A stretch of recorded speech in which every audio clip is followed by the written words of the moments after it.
ನಮಸ್ಕಾರ ಸ್ನೇಹಿತರೆ, the voter ಚಾನೆಲ್ಗೆ ನಿಮಗೆಲ್ಲರಿಗೂ ಆದರದ ಸ್ವಾಗತ. ಇವತ್ತು ವಿಶ್ವದ ಹಾಟ್ ಟಾಪಿಕ್ ಆಗಿರುವಂತದ್ದು ಗ್ರೀನ್ಲ್ಯಾಂಡ್.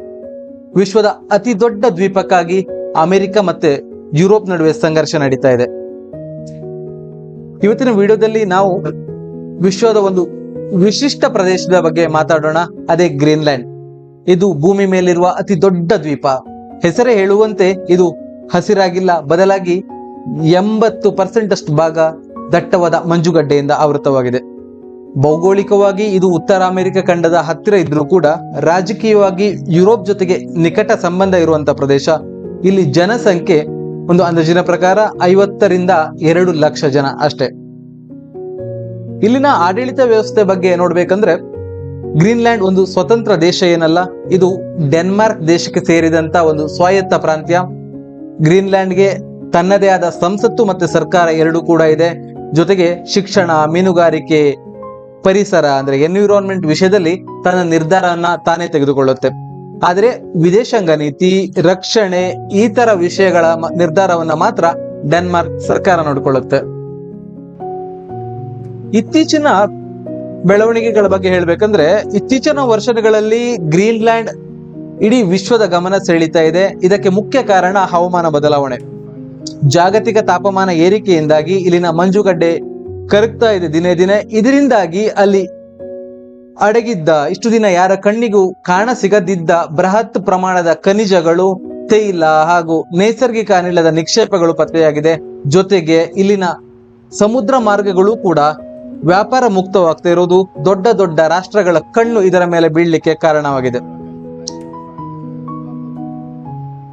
ಈ ಗ್ರೀನ್ಲ್ಯಾಂಡ್ ವಿಷಯದಲ್ಲಿ ಅಮೆರಿಕದ ಸ್ಟ್ಯಾಂಡ್ ಏನು ಅಂತ ನೋಡ್ಲಿಕ್ಕೆ ಹೋದ್ರೆ, ಅಮೆರಿಕದ ಅಧ್ಯಕ್ಷ ಡೊನಾಲ್ಡ್ ಟ್ರಂಪ್ 2026 ಅಂದ್ರೆ ಈ ವರ್ಷದ ಆರಂಭದಲ್ಲಿ ಗ್ರೀನ್ಲ್ಯಾಂಡ್ ಅನ್ನ ಖರೀದಿಸುವ ಬಗ್ಗೆ, ಪರ್ಚೇಸ್ ಮಾಡುವ ಬಗ್ಗೆ, ಅದನ್ನ ವಶಪಡಿಸಿಕೊಳ್ಳುವ ಬಗ್ಗೆ ಗಂಭೀರವಾದ ಪ್ರಸ್ತಾಪವನ್ನ ಮಾಡ್ತಾರೆ.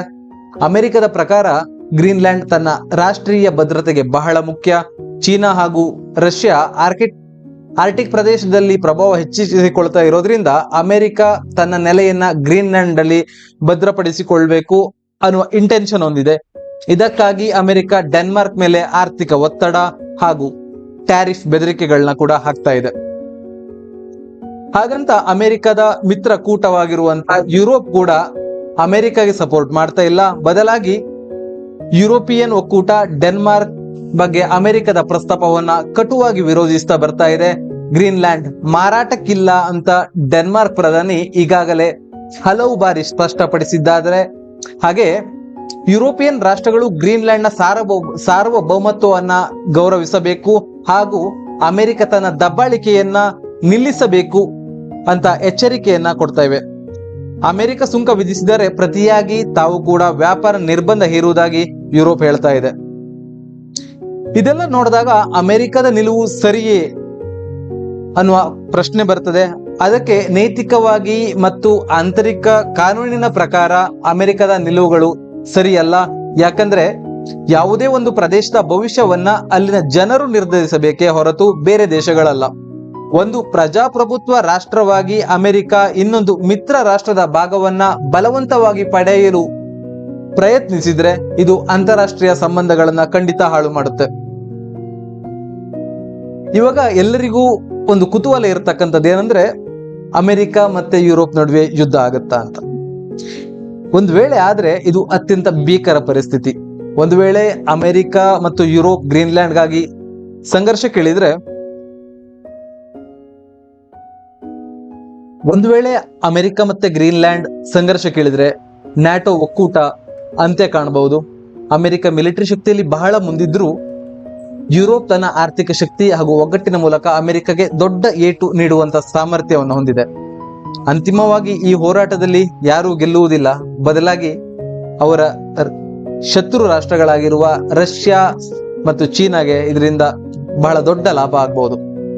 ಇದಕ್ಕೆ ಪರಿಹಾರ ಏನಂದ್ರೆ, ಅಮೆರಿಕ ಮತ್ತು ಡೆನ್ಮಾರ್ಕ್ ಮಾತುಕತೆ ಮೂಲಕ ಭದ್ರತಾ ಒಪ್ಪಂದಗಳನ್ನ ಮಾಡಿಕೊಂಡು ಗ್ರೀನ್ಲ್ಯಾಂಡಿನ ಅವರ ನಿಜವಾದ ಇಂಟೆನ್ಷನ್ ಅದೇ ಆಗಿದ್ದಿದ್ರೆ ಗ್ರೀನ್ಲ್ಯಾಂಡ್ ನ ರಕ್ಷಣೆಗೆ ಜೊತೆಯಾಗಿ ನಿಲ್ಬೇಕು. ಮತ್ತೆ ಸ್ಥಳೀಯರ ನಿರ್ಧಾರಗಳನ್ನ ಗ್ರೀನ್ಲ್ಯಾಂಡ್ ನ ಜನರ ಇಚ್ಛೆಗೆ ಮೊದಲ ಆದ್ಯತೆಯನ್ನ ಕೊಡಬೇಕು. ಅಮೆರಿಕ ನಾನು ಪರ್ಚೇಸ್ ಮಾಡ್ತೀನಿ ಅಂತ ಹೇಳೋ ಬದಲು ಇಲ್ಲಿನ ಖನಿಜ ಸಂಪತ್ತುಗಳನ್ನ ಅಭಿವೃದ್ಧಿಪಡಿಸಲಿಕ್ಕೋಸ್ಕರ ಡೆನ್ಮಾರ್ಕ್ ಮತ್ತೆ ಯುರೋಪ್ ದೇಶಗಳ ಜೊತೆ ಕೈ ಜೋಡಿಸಬೇಕು.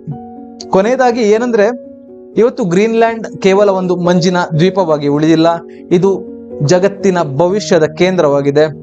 ಇದರ ಬಗ್ಗೆ ನಿಮ್ಮ ಅಭಿಪ್ರಾಯಗಳನ್ನ ಕಮೆಂಟ್ ಮಾಡಿ ತಿಳಿಸಿ. Thank you.